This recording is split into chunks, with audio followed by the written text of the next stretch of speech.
Olá, tudo bem? Sou a tia Angélica, professora do terceiro ano.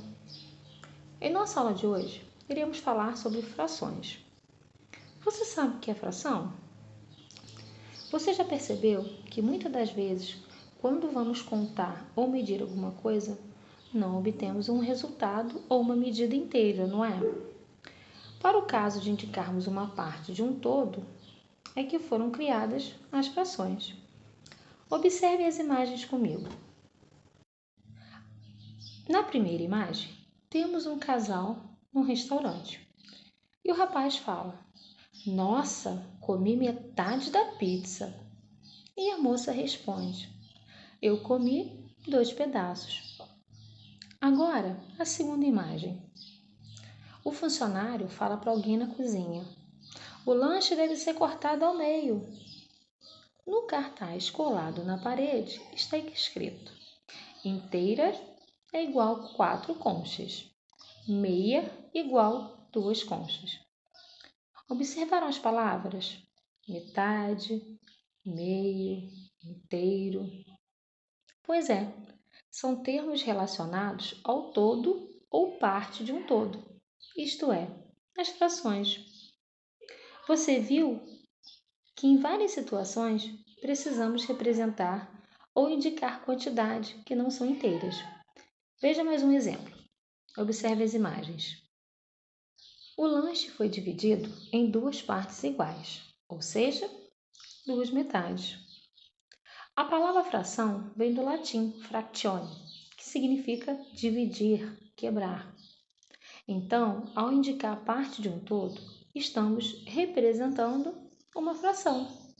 A metade de um lanche é uma fração do lanche, como 10 minutos é uma fração da hora e uma fatia de bolo é uma fração do bolo. As frações também são números que escrevemos com o mesmo algarismo do nosso sistema de numeração. Lembram quais são os algarismos? 0, 1, 2, 3, 4, 5, 6, 7, 8 e 9. Então vamos continuar. Em cada fração, devemos indicar quantas partes estamos considerando e em quantas partes iguais foi feita a divisão. Observe a fração que representa o lanche. O número de cima chama-se numerador e indica a quantidade de parte que estamos considerando. Na fração, os números são sempre separados por um traço. O número de baixo chama-se denominador e indica em quantas partes iguais o inteiro foi dividido. Assim, a fração 1/2, lemos meio. Representa que estamos considerando uma das 2 partes. Vamos lá? Observe as imagens das pizzas e responda comigo as perguntas. A imagem A. Aqui vemos uma pizza dividida em vários pedaços, ok? Então vamos lá. Quantas partes estão separadas? Isso, uma. Em quantas partes iguais o inteiro foi dividido? Conte comigo. 1, 2, 3, 4, 5, 6, 7, 8. Então está dividido em 8 partes. Muito bem. Agora, como será que vamos escrever a fração?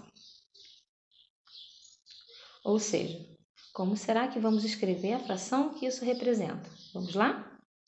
O denominador representa em quantas partes o inteiro foi dividido.